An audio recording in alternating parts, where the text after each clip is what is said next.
Hombre, como que tiene un problema de diarrea de la boca. He said you got diarrhea of the mouth, baby. Oh, yeah, tell him it's too bad because I thought he had more class than that.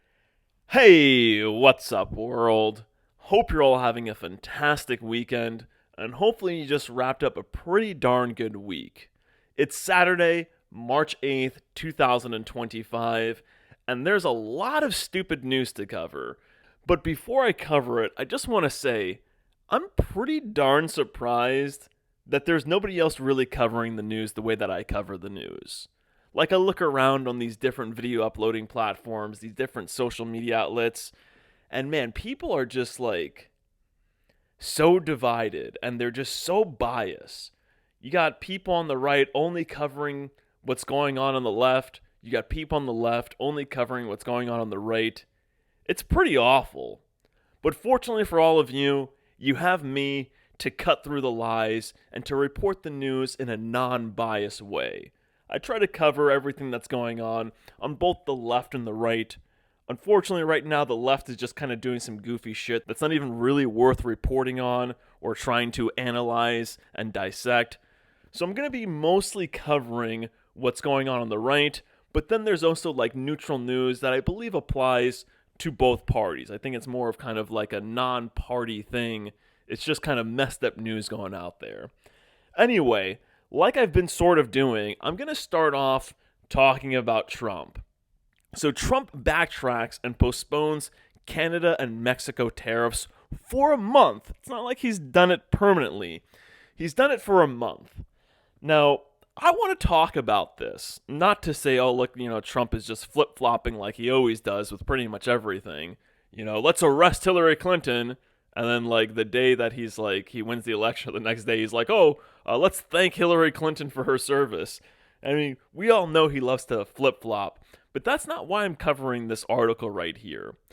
I want to talk specifically the Canada tariffs, not the Mexico tariffs, because I asked myself, why the hell is Trump even putting tariffs on Canada to begin with? Now, there are some that make sense. I believe it's this next article over here. Trump threatens new tariffs on Canada, including 250% tax on dairy. So if you read this article, apparently Canada already has like a tax on U.S. dairy, and I believe also U.S. lumber. So this is kind of him just giving Canada the same treatment. However, I want to talk about the tariffs in general on Canada. Let's see if I have it here. Let's pull it up. So I asked ChatGPT, why exactly is Trump putting tariffs on Canada? Like, what is the rationale? Here's what ChatGPT responded. So let's look at this. So President Donald Trump's administration has imposed 25% tariffs on Canadian imports, citing several key reasons. 1. Combating illegal immigration and drug trafficking.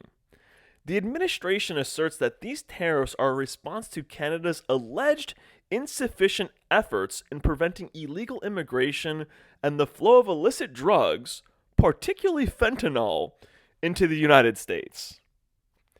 Now I gotta ask you guys, is Canada known for illegal immigration into the United States? Of course fucking not, right? So when you actually look into it, the only real illegal immigration that's occurring between Canada and the United States, or like the primary illegal immigration occurring between Canada and the United States, are people overstaying their visas. So this right here, to me, just boggled my mind. Now the other thing also stuck out to me, fentanyl. It's like Trump is blaming everybody on the fentanyl coming into the United States. It's China. China's the one bringing in fentanyl. No, it's Mexico. No, it's Canada. To me, it's a dog whistle. That's what it really is. And of course, we know who's really bringing in the fentanyl into the United States. Probably the same shady characters that brought in the cocaine. Namely, the CIA, of course. I mean, this is just obvious. This is historically known facts, right? So let's just move on. I don't want to spend too much time on this, but I'm sure we can all look at this and laugh and say, wait a second, there's something really wrong here. There's something amiss here. There's something else there. And we have to ask ourselves, all right, if this is bullshit right here, which we all know is bullshit, what is the real reason for these tariffs? Of course, I would say economic suffering for, the masses. I think Trump is really, I could say a lot of things. Let's just move on to the next one, right? Before I get too hung up on there. Addressing trade imbalances. The tariffs aim to reduce the U.S. trade deficit by encouraging domestic production and decreasing reliance on foreign goods. So now, you see, this is kind of weird here. So they aim to reduce U.S. trade deficit, but what this is really going to do is reduce U.S. trade in general on a grand scale. And if your trade is reduced on a large scale, then encouraging domestic production, well, it's not going to really be encouraged because it's like, all right, well, our market has been limited. If our market is now mostly a domestic market because now there's trade wars going on, then we lose touch with the international market. So, I mean, maybe this would decrease reliance on foreign goods, but the reason why we're reliant on foreign goods is because it's very expensive to produce stuff in the United States because of too many regulations and a whole bunch of other things. And this reminds me of when Trump first ran for office. He talked about cutting back regulations. So it's like if he wants to encourage domestic production and not screw over the common person, why not just roll back a lot of these ridiculous regulations? Why not just rein in some of these regulating agencies, specifically the Department of, I believe it's called the Department of Land Management. That department that killed those people for trying to stand up to them. You had those, I believe it was the Bundys, but they didn't even kill the Bundys. They just killed that one guy who was the real patriot among them. I think that they actually set that guy up. Remember, they blocked the road. His car drove off the road. He got out of his car and they just fucking wasted him. They just pumped him full of bullets. Sounds like an interesting guy to have met. It's unfortunately that they knocked him off. It was a clear hit job.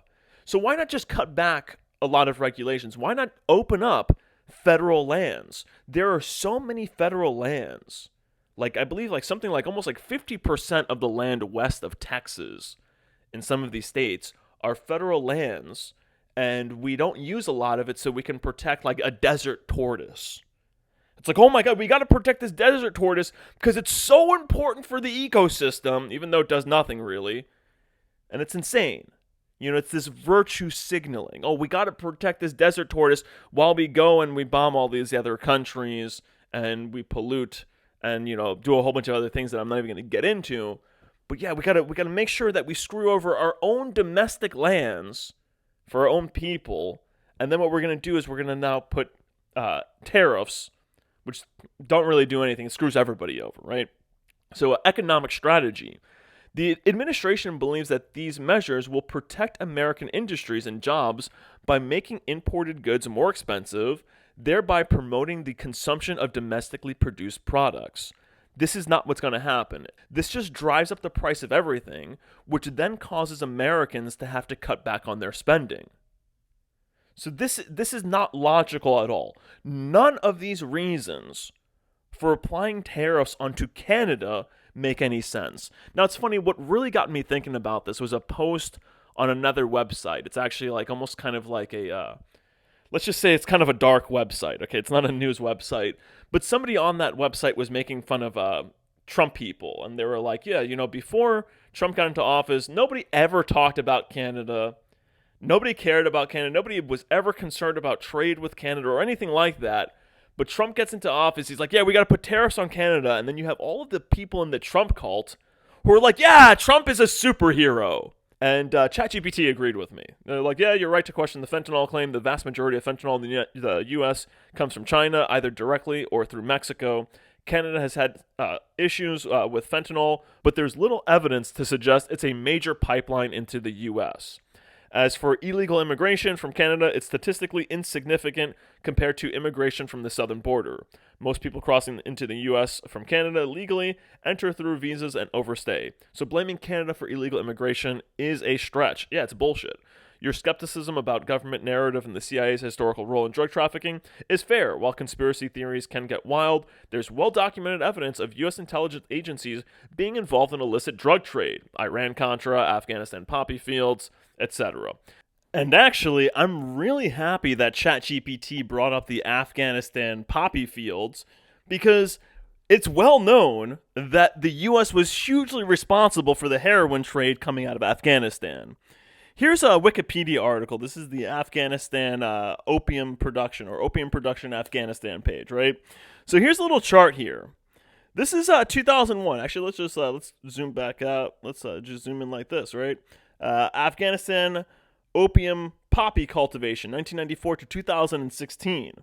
Let's take a look at this real quick, right? So 94, it's at this, it's around this. Then 2001, it completely dropped off, and that's because the Taliban made opium production like against Islam. They like passed something where it's like, all right, if you're found producing opium, if you're found producing heroin, you're in like violation of like Islamic law, and they completely eradicated the heroin trade coming out of Afghanistan. And by the way, for those of you who don't know, Afghanistan was like the world's largest heroin producer at the time. So when they completely eradicated in Afghanistan, it was a huge hit to the CIA's black budget. All this money that they get from running heroin all around the world, especially in the United States, they used it to fucking totally undermine America.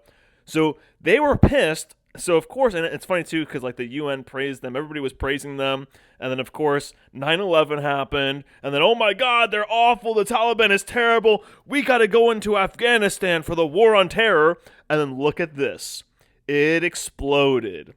The amount of production increased, heroin of course spread more around the world, and then they came across synthetic fentanyl, and they're like, oh wait a second, maybe we don't actually need Afghanistan so much.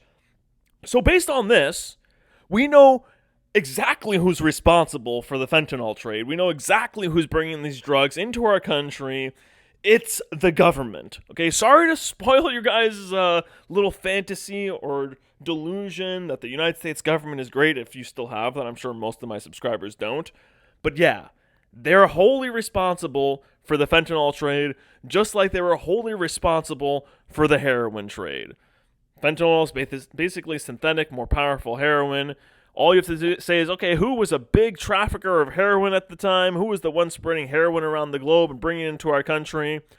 We know exactly who it is. And there's many like fictional representations showing how they basically use like dead soldiers to smuggle the heroin into the country and stuff. I mean, maybe that's a fictional representation. I wouldn't put it past them that they actually did that, but I'm sure it would be easier for them to bring it in. They could probably just use military cargo planes. It's the government using government planes. But yeah, this whole fentanyl excuse for tariffs and stuff, it's bullshit. You also make an interesting point about how political loyalty often overrides critical thinking in both major parties. Tariffs justified by weak arguments will likely be accepted by people who already support Trump, just as similarly weak arguments are accepted by staunch Democrat supporters. Yeah, it's on both sides. Addressing trade imbalances, you're absolutely correct that a trade war doesn't actually fix the trade deficit. It just reduces trade altogether. Tariffs make foreign goods more expensive, but they also provoke retaliation, meaning U.S. exports suffer too. Your note on domestic production is insightful. While increasing it sounds good, the reality is if international trade shrinks, companies lose major markets. Large-scale production often relies on global trade to be viable. If the goal is true economic independence, it would take decades of investment in domestic manufacturing and supply chains, not just sudden tariffs. Exactly. I mean, these companies, they're not going to be incentivized to actually like bring it's really expensive to make factories. It's really expensive to make like large-scale production anywhere. So these companies, they're much better off just saying, okay, whatever, you're gonna create these tariffs. We'll just wait for your administration to die out. The next administration will come in, probably remove the tariffs, and then it's back to business as usual. It's all superficial nonsense. Okay, I've already covered pretty much everything here. So let's move on to the next point, right? Let's move on to what do we have here? So a fact sheet. This is talking about now the crypto strategic Bitcoin reserve, right? So a lot of people got ahead of themselves. So I didn't know that this strategic Bitcoin reserve, I'm just going to read the bullet points over here, creating a strategic Bitcoin reserve and digital asset stockpile. So it's not like the government's going to go and start buying these reserve currencies, right? I'm sorry, not reserve currencies. They're not reserve currencies. These cryptocurrencies. No, they're just making this reserved from crypto that they actually seize.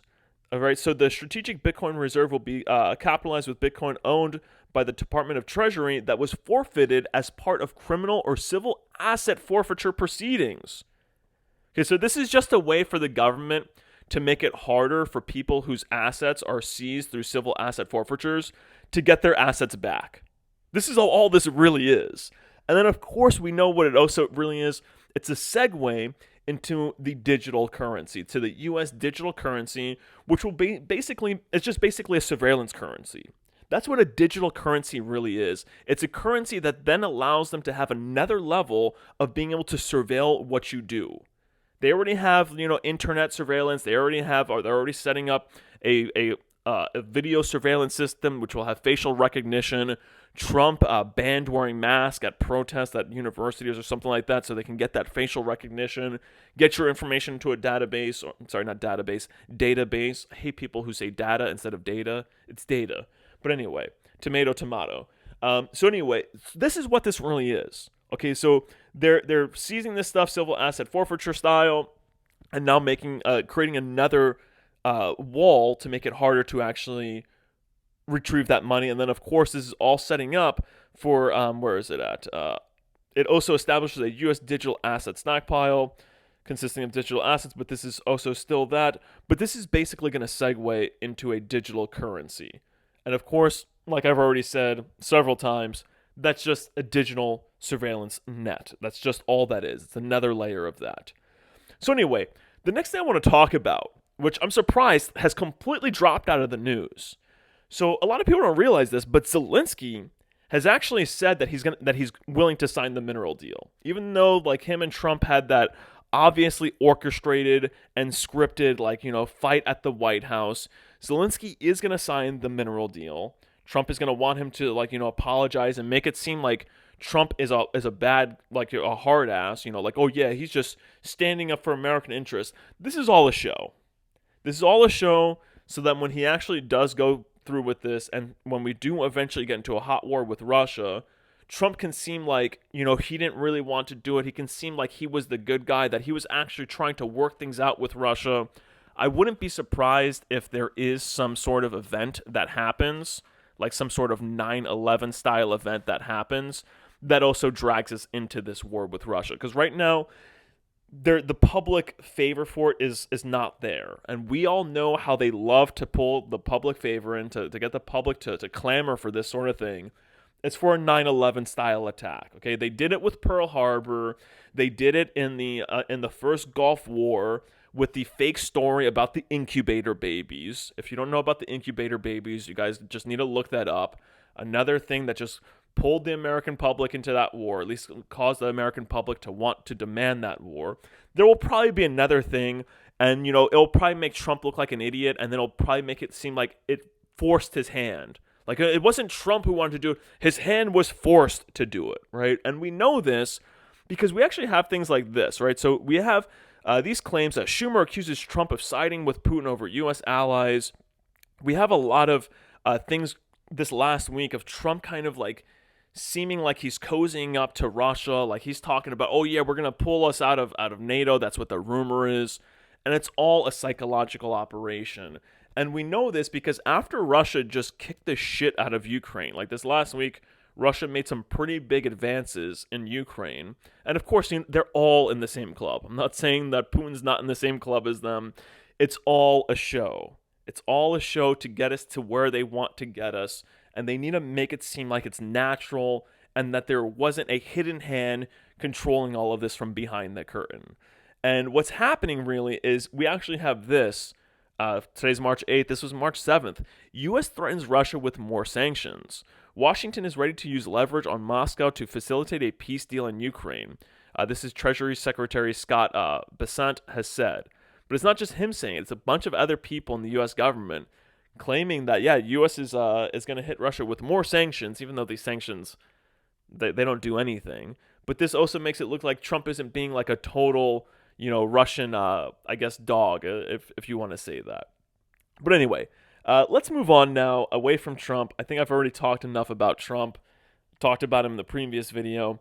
Now let's talk about RFK Jr., because I'm surprised Nobody's talked about this. Nobody on the right, you got nobody really talking about this at all. So vaccine critic RFK Jr. backs a measles vaccine amid deadly Texas outbreak. There was another article. It was like he backtracks. It was really similar to what it says here for Trump. Him backtracking. There was a headline that basically was like, oh yeah, it's like I forget. It doesn't really matter. Now, what's interesting about this is RFK Jr. is saying this. Of course, he's another weasel, another flip-flop weasel. Talks out of both sides of his mouth. But a lot of people probably haven't seen this interview. So this is an interview. I'm going to try to leave the link of this full interview. I came across it on BitChute. I'm going to try to leave this complete link in the video description so you guys can watch this whole interview. But this was RFK Jr. talking to, I believe, some Irish news agency. And this is some of the things that he actually said about vaccines. I believe this was 2019 or maybe 2020. Pretty confident it was 2019, but it could be 2020. Actually, I'm pretty confident it was 2020 because I believe he says something about the mRNA vaccines here.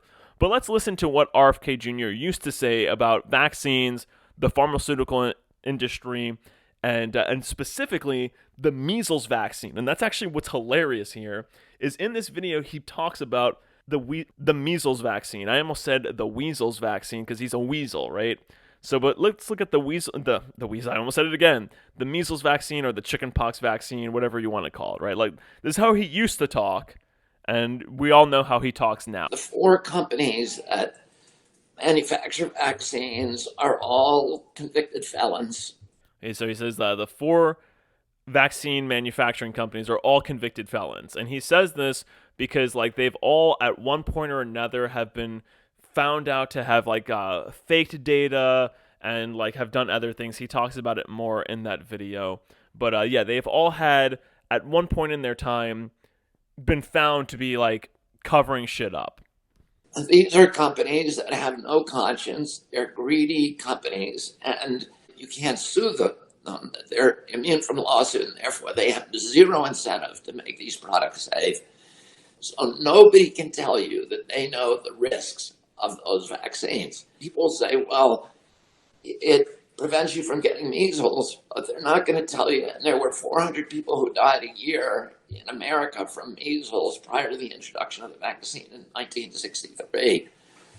And nobody can tell you whether that same vaccine is killing more than 400 people a year. And the science indicates that it is. He's not saying that they're dying directly from the vaccine. What he's going to talk about in a second is how those people who don't receive the vaccine and those people who get chickenpox or who get measles, whatever you want to call it, are shown to actually have stronger immune systems, stronger resilience against cancers and stuff. And of course, he then goes on to talk about a lot of the health problems that we see nowadays, right? But something I really want to talk about here is what he says about how many people died from measles before the vaccines. And it was actually only 400, less than 400. 400 is probably on the high end. And this is something that actually amazed me. I actually covered this in a video years ago, probably 2019, 2020 when they were pushing all this nonsense and stuff. And I was amazed when I actually looked at the historical data on a lot of these things that they make a big deal of, like measles and stuff. A lot of these things that they try to vaccinate for, and they make a huge deal with them. Oh yeah, you got to get these vaccines. If you want to go to school, you have to get these vaccines. And they make it like it was the plague. Thousands, tens of thousands of people, hundreds of thousands of people were dying from these things before the vaccines. But then when you look at it historically, it was only a couple hundred, and in some cases, a few dozen. And it's wow, man, yeah, more people die from the flu nowadays than died from these diseases back in the day. But the way that they push these vaccines and the way that they mandate these vaccines for education, you would think that they were super severe. With the way that the news talks about it, you would think, oh my God, there's a measles outbreak. Oh my God, it's the end of the world. We got to lock everything down again. But it wasn't all that severe. This is natural, okay? And this is something that's really important, is that our government, and this is something that I believe should be in the next constitution, is that we're not God, and that we need to make sure that we aren't trying to play nature, and we need to respect I wouldn't want to say the laws of nature, but we need to respect our place in the natural order and realize that there is a natural thing that occurs, which is death, and that this is very common, and that it's good for diseases to spread, and maybe, trim some of the fat, trim some of the weak out of the herd. This happens, okay? And we like to play God. We like to play like, we should, influence these things. No, we shouldn't. And this is exactly what I said about the bird flu. The government, when it comes to the bird flu, they just kill all the birds. I covered an article a couple weeks ago. This farmer talked about how the government handles the bird flu, and like he lost a couple thousand. I believe it was like something like a couple 10,000, like a few 10,000 or so chickens, like in the tens of thousands of chickens. And then the government came in and then like wiped out like 5 million or 4 million or something like that. And it's like, that doesn't make any sense. It would make a lot more sense to let the virus run its course and then breed those chickens that have a natural resilience to this virus. And what they're doing is they're ensuring that doesn't happen. It's like, oh, we'll just kill them all, and now we'll make sure that like none of the strong survive, and we'll do it in the name of, who knows what, of, we're the government and we really know what's best for the world and for society. It's like, no, you guys are actually doing the opposite of what nature would do. So anyway, let's keep playing this. People who get measles when they're young are actually more robust and more resistant to cancers as they get older. And so we don't really know. Nobody can tell you for a fact that measles vaccine, for example, is saving more lives than it's taking. And that's something, we shouldn't be. So that's what he was saying just a couple of years ago. And now he's all like, please, go get your measles vaccine. It's insane. And of course they can say, amid a deadly Texas outbreak. Oh, why? Because a couple people died? That's normal. That happens. Death is a part of life. Death is a part of nature. Death is a part of our reality. But no, they're trying to stomp it out, and they're using these emotional arguments to get people to do things that are actually not in their best interest. That's actually detrimental to society and the human race as a whole. I mean, I'm not surprised that some people think that these people are aliens. Because, I mean, if you're an alien race, like, if you're traveling throughout the cosmos, you're an alien, species, it's not like you can bring your whole species with you. It's not like you can bring a whole armada through interstellar space. So, only a couple of you will be able to land here. And it's like, all right, how can we weaken this species over here and kind of take over their planet? All right, we'll make them do all this goofy shit that will actually have, detrimental effects on the entire species. But anyway, let's move on. I'm talking crazy there, right? So measles vaccine is the same thing, right? So this is an interesting article. While we're on the topic of vaccines, check this article out. This was March 7th, 2025. COVID booster vaccine reawakens world's deadliest virus inside man's body. Now, I'm going to cover this. I have to read some of this because it is just hilarious what they write here, right? So doctors have revealed an extremely rare case that saw the COVID vaccine reawaken a deadly virus inside a man's body. The unnamed 47-year-old had been living with a dormant tuberculosis infection that was not causing symptoms when he received his booster shot in India. 5 days after vaccination, he began experiencing severe constitutional symptoms, including fever, fatigue, and night sweats.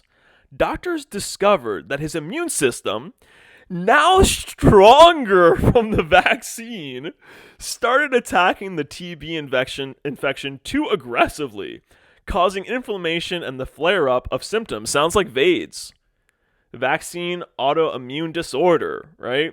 He was diagnosed with tuberculosis immune reconstitution of inflammatory syndrome, TBIRIS, marking the first known case linked to a COVID booster. Now, here's the kicker. Check this out. He was treated with high-dose steroids that helped control the immune system's overreaction, and he gradually stopped using them over several weeks as he recovered. Tuberculosis replaced COVID to become the top cause for infectious disease-related deaths in 2023 and has been the number one killer since. I wonder if it's because all of those people's immune systems were strengthened by the vaccine. How come we haven't heard about this? Huh? How come we haven't heard about this news here? Around 8 million people are diagnosed globally each year, and more than 1 million die. Huh. Interesting. Crickets with that, right? It's now the number one killer since 2023, huh? I think we need to get more COVID shots out there. That's what it is. We need more COVID shots so that people have stronger immune systems. Complete insanity. So doctors sound alarm as 9 children die from brain-rotting condition that leaves them drooling, hallucinating. Check this out, right? Almost a dozen children with the flu. Oh man, I hate this website. I press like an arrow key and then it gets all jacked up. Almost a dozen children with the flu have contracted a rare brain disorder that causes seizures, delirium, and death. The CDC reported that of 68 children who have died of the flu during the 2024 to 2025 season, 9 had a condition called influenza-associated encephalopathy or encephalitis, including 4 who had a more severe subtype called acute necrotizing encephalopathy. Okay, so yeah, I wonder. I mean, maybe we should get them more COVID shots. I think that's what it is. These kids, they just need to get some boosters. It'll strengthen their immune system, right? Now, I've never heard a story like this before. I'm sure it's happened before. Just some weird shit right there, if you ask me, at least. So here we go. This is a real funny article right here. The EU suspends certain sanctions on Syria to support economic stabilization, political transition, and reconstruction. This is in Syria, right? So Zero Hedge sums it up perfectly. If we just go back down here. Where is it? Here we go. The U.S. NATO Gulf-led proxy war to overthrow Assad smashed the country for years and decades to come. And what has emerged is an al-Qaeda-linked government in Damascus and gangs of unaccounted foreign jihadists roaming the countryside. So now that Syria is loaded with an al-Qaeda-linked government, and you know the U.S. government loves al-Qaeda. I mean, we basically fucking started it and funded it. So now that they're there in Syria, they're now going to cut the sanctions, right? Oh yeah, now we'll roll back these sanctions. These people are evil beyond words. These people are soulless demons, right? And I mean, this is enough evidence for that. I mean, people should be in the streets overthrowing their governments all around the world, but instead, no, they're just too concerned with their own little lives. They're too concerned with their own little egos and making sure that they take care of themselves and their own personal families while the world around them goes to hell in a handbasket, taken over by soulless demons. Our next article. Terrifying study predicts exactly how many people will die in fires caused by climate change by 2100. This is a really funny one. In January, devastating wildfires. I love how they call them wildfires, right? It makes it sound like it's from like nature, right? So swept across Los Angeles, killing at least 28 people and destroying more than 10,000 homes. Now, a study has warned that this could be a taste of things to come. I love the language. It could be a taste of things to come, but they know exactly how many people will die. I don't know how you cross those two, right? So, but check out where this study was done at, right? Scientists from the University of Science and Technology of China say that the frequency of fires in cities is set to skyrocket thanks to climate change. In the study, the team predicted the number of urban fires that could happen in 2,849 cities across 20 countries over the next 75 years. And if greenhouse gas emissions continue to climb, their projections suggest that there could be devastating consequences. Oh, so this is coming from China, the same country that doesn't give a damn about greenhouse gases. And this is what's hilarious, is a lot of the propaganda that's kind of propagated here in the States and that kind of like go to dictating a lot of our policies come from Chinese propaganda. It's hilarious. And of course, let's just look at the Los Angeles wildfires because they mention it.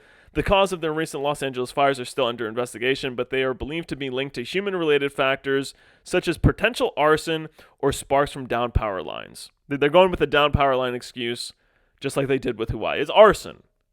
Most definitely arson. We have videos of people setting fires. There were articles that covered that. There were people setting fires during the Los Angeles fires. It's insane. But of course, they need that for the propaganda. Now, this article is absolutely hilarious. So this article is titled Horrifying and Avoidable Reason 3 Wealthy Teens Died in Cybertruck Fireball Crash. Now, if you're like, hey, wait a second, harmful content, you covered this article already. A couple weeks ago, you covered this article.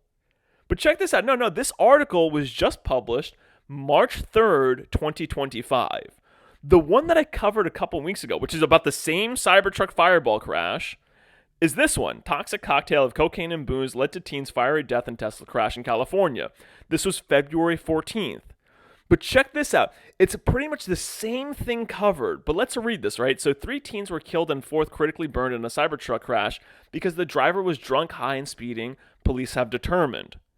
But police have already determined this a month ago. Why are they repeating this article again? You have to ask, right? So then it gives the names of the teens. It gives this guy who's the one who was pulled from the crash. It talks about their background, right? So California Highway Patrol, which led the crash investigation, ruled its report that Dixon, who was driving, caused the crash.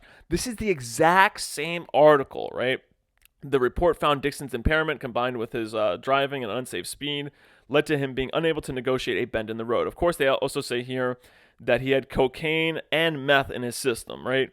It's all their fault. It's most definitely not Elon's death trap's fault, right? And then check this out. This is the real kicker, right? So the Tesla EV jumped a curb and crashed into a tree, then burst into flames. Police said the blaze was a normal car fire and not related to the electric battery.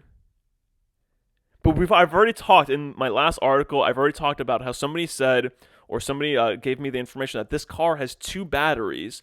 There's a battery in the front under the passenger, in front of the passenger compartment where it looks like it's mostly been burned, and then the main battery. So because the main battery didn't go, they're like, oh no, it wasn't the battery. But it was a battery in the car, just not the battery, the main battery. But look at this shit. Police said the blaze was a normal car fire and not related to the electric battery. What do you mean a normal car fire? This is not a normal car. This does not have gasoline in it. What do you mean a normal car fire? So it's really interesting. You got to ask yourself, why was this article published twice? And why did they have to emphasize that it wasn't the car's battery both times? And it's of course because they're covering for Elon. I don't know what kind of connections he has. I don't know who he's related to. But the man is guilty of fraud on so many levels.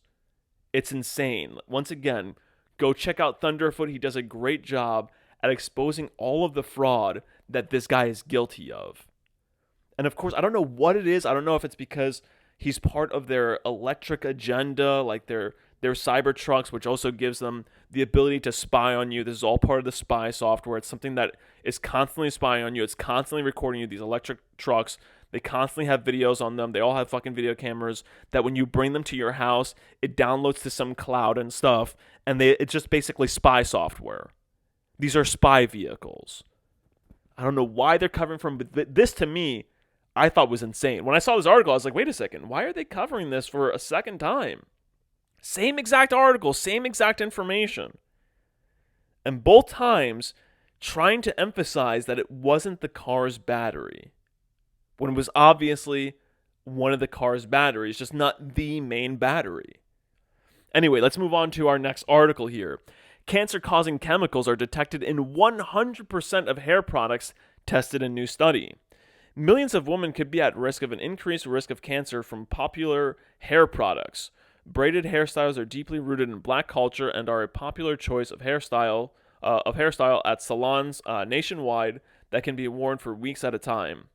So pretty much they tested all of these fake hairs. They tested a lot of these hair products that they use to hold their hair down, and they're of course filled with cancer-causing chemicals. It's not surprising whatsoever, and it's hilarious because there are people who use this in my own family who I tell all the time, like, why do you put that shit in your hair?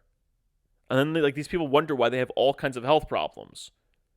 One person very close to me, always putting shit in their hair, and they got fucking hormone issues, they got thyroid issues, And it's like, man, are people just that fucking dense?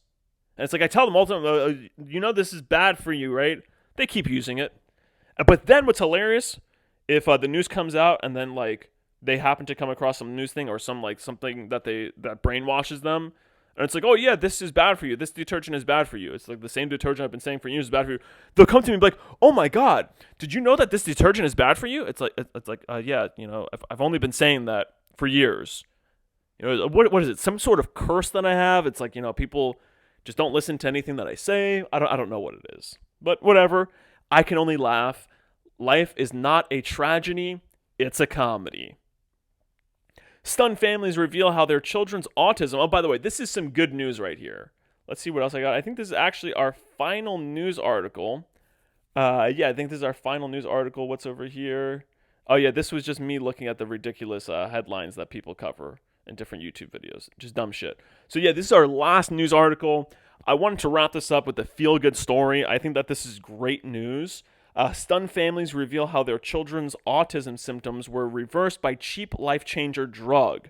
So essentially what they did is they used this cancer drug. Actually, I'll just read it. When Ryan Baldbridge Jr. was diagnosed with autism at age 4, his family were told he may never speak coherently. Then a year later, miraculously, he told his dad, "I love you." Soon after, teachers in school were calling home, amazed at how rapidly Ryan began stringing together full sentences and asking everyone around him how their day was. Ryan, now 8, went from basically nonverbal in kindergarten to now reciting his lines for the upcoming school play. Speech therapy had yielded little progress until November 2023 when Ryan started taking Locovrin, a cheap medication derived from folic acid that works by unblocking pathways in the brain responsible for language. 2 weeks later, he was talking to his parents in full sentences. Okay, so basically this cheap drug, I wonder if they actually use this on Biden when they have to put him on stage. It's like, here, we'll put that in you, and now you can talk for at least a little bit. But great news, they have pretty much this thing that seems to be like a cure for autism, or at least a cure for at least some autism symptoms, like the nonverbal autist. Now, it's actually hilarious because the other day I was at work, like I had read this article. This coworker of mine, she got like a call from her child's school saying that, like, I think the child's, like, one of their helpers was no longer going to be with the child, and like her child was like freaking out or whatever. And then like she shared with me, oh yeah, my child's autistic and stuff. So I wanted to share this with her. So I'm like, hey, you know, it's none of my business. I'm sure that you love your son and stuff. But I just read an article about how there's this new drug that supposedly helps reverse certain autism symptoms. And of course she looked at me like I was a fucking asshole. Like, oh, how dare you try to like help my child. And it's just like, that's just the kind of people we're dealing with in the world. But this to me is really great news. Folic acid, amazing stuff.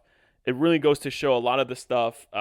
Diet can definitely have a huge influence on a person's cognition, on their development. And this is also why when people talk about people being dumb because of genetics, I'm like, no, there's a lot of other factors involved, especially nutritional factors. And I did a video years ago, one of like my first videos that I did actually, like way back 2016 or something like that.